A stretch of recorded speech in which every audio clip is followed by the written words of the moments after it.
जाने कितना की है? कितना के? 60 रुपया।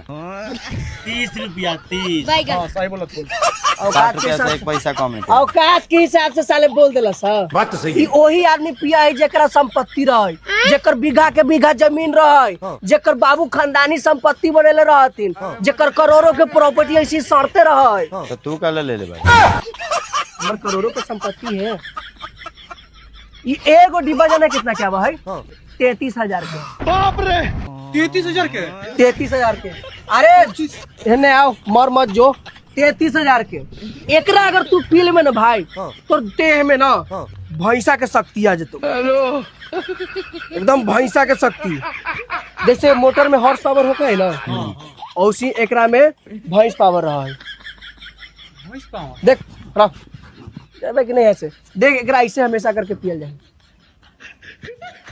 छुच्छू में तूने समझा दो जो।